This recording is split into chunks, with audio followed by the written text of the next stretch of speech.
അന്ധനായ സഹാബി അബ്ദുല്ലാഹിബിൻ ഉമ്മി മക്തൂം റളിയല്ലാഹു അൻഹു വേറൊരു കാര്യത്തിൽ ഇളവ് ചോദിച്ചപ്പോൾ റസൂലുള്ള കൊടുത്തിരുന്നില്ല. മുസ്ലിമും അബൂദാവൂദും ഒക്കെ ഉദ്ധരിക്കുന്ന ഹദീസിൽ നമുക്ക് കാണാൻ കഴിയും, റസൂലുള്ളാഹി സ്വല്ലല്ലാഹു അലൈഹി വസല്ലമയുടെ അടുക്കൽ ഒരിക്കൽ ഇബ്നു ഉമ്മി മക്തൂം റളിയല്ലാഹു അൻഹു വന്നിട്ട് പറഞ്ഞു, നബിയെ, എനിക്ക് കണ്ണ് കാണില്ല, എന്റെ വീട് വളരെ ദൂരത്താണ്, എന്നെ പള്ളിയിലേക്ക് 5 വക്തും പിടിച്ചു കൊണ്ടുവരാൻ എനിക്ക് പറ്റിയ ഒരു ഖായിദ് എനിക്കില്ല, അതുകൊണ്ട് ഞാൻ ഇനി വീട്ടിൽ നമസ്കരിച്ചാൽ മതിയോ എന്ന് ചോദിച്ചു. അപ്പൊ മുസ്ലിമിന്റെ റിവായത്തിൽ റസൂലുള്ള ആദ്യം അയാൾക്ക് റുഖ്സ നൽകി, ഒഴിവ് നൽകിയതാണ്. അപ്പൊ മദീനത്ത് നമുക്ക് ഈ ഹദീസ് എടുത്ത ഷെയ്ഖ് അബ്ദുർ റസാഖ് അൽ ബദർ ഹഫിളഹുല്ലാഹ് അദ്ദേഹം പറയുന്നുണ്ട്, ഇവിടെ ഈ സഹാബി റുഖ്സ ചോദിക്കാൻ, ഒഴിവ് ചോദിക്കാനാ വന്നത്. സാധാരണ ഒഴിവ് എന്ത് വിഷയത്തിലാണ് ചോദിക്കുക? നമുക്ക് എന്തെങ്കിലും ഒരു കാര്യം നിർബന്ധമാണെങ്കിൽ അതിൽ നിന്ന് ഒഴിവാകാനല്ലേ ഒഴിവ് ചോദിക്കണ്ടു. മുസ്തഹബായ സുന്നത്തായ കാര്യം ചെയ്യാതിരിക്കാൻ ഒഴിവ് ചോദിക്കേണ്ട ആവശ്യമുണ്ടോ? ഇല്ല. നിർബന്ധമായ ഒരു കാര്യത്തിൽ നിന്ന് മാറി നിൽക്കാനാണ് അനുവാദം ചോദിക്കേണ്ടത്, ഒഴിവ് ചോദിക്കേണ്ടത്. അങ്ങനെയാണെങ്കിൽ ഈ സംഭവത്തിൽ നിന്ന് നമുക്ക് മനസ്സിലാകുന്നത് സഹാബാക്കളുടെ മനസ്സിൽ ജമാഅത്ത് നമസ്കാരം എന്നത് അവരതിനെ കണ്ടിരുന്നത് ഒരു നിർബന്ധമായ കാര്യമായിട്ടാണ്.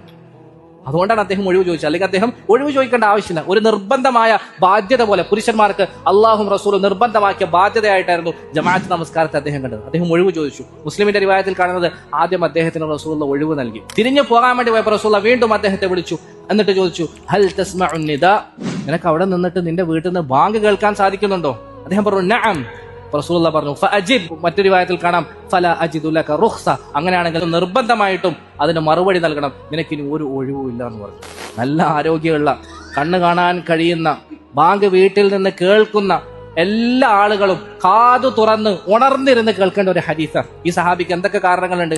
കണ്ണ് കാണൂല, വീട് ദൂരത്താണ്, അദ്ദേഹത്തെ പള്ളിയിലേക്ക് പിടിച്ചു കൊണ്ടുവരാൻ ഒരു ഖായിദില്ല, ഒരാളില്ല. എന്നിട്ടും റസൂലുള്ളാഹി സ്വല്ലല്ലാഹു അലൈഹി വസല്ലം ബാങ്ക് കേൾക്കുന്നുണ്ടെങ്കിൽ നീ പള്ളിയിലേക്ക് വരണമെന്ന് പറഞ്ഞെങ്കിൽ ആരോഗ്യവാന്മാരായ, കണ്ണ് കാണുന്നവരായ നമുക്കൊക്കെ ഉള്ള എതിർ പിന്നെ എന്തു എതിറാ? ഒരു എതിറുമില്ല. അതുകൊണ്ടാണ് റസൂലുള്ള പറഞ്ഞത്, ഞാൻ നമസ്കാരം നടക്കുന്ന സമയത്ത് എനിക്ക് പകരം വേറൊരു ഇമാമിനെ ഏൽപ്പിച്ചിട്ട് നമസ്കരിക്കാതെ വീട്ടിലിരുന്ന് നമസ്കരിക്കുന്ന ആളുകളുടെ വീട്ടിലേക്ക് പോകാനും അവരുടെ വീടടക്കം അവരെ കത്തിച്ചു കളയാനും ഉദ്ദേശിക്കുന്നു എന്ന് റസൂലുള്ള പറഞ്ഞത്. റഹ്മത്തുല്ലിൽ ആലമീന, കാരുണ്യത്തിന്റെ പ്രവാചകനായ നബി, അങ്ങനെയുള്ള നബി ഞാൻ കത്തിക്കാൻ ആഗ്രഹിക്കുന്നു എന്ന് പറയണമെങ്കിൽ വിഷയത്തിന്റെ ഗൗരവം എത്രമാത്രം വലുതായിരിക്കും. അപ്പോൾ ജമാഅത്ത് നമസ്കാരത്തിന്റെ വിഷയത്തിൽ നമ്മൾ ഒരു മുടക്കവും കാണിക്കരുത്. ജീവനുള്ളിടത്തോളം കാലം ഇൻഷാ അല്ലാഹ് ജമാഅത്തായിട്ടല്ലാതെ, പള്ളിയിൽ വന്നിട്ടല്ലാതെ ഞാൻ നമസ്കരിക്കുകയില്ല. എന്റെ നമസ്കാരം മുഴുവൻ പള്ളിയിൽ വന്ന് ജമാഅത്തോടു കൂടി ആയിരിക്കണമെന്ന് ഉറച്ച നിയത്ത് വെക്കണം.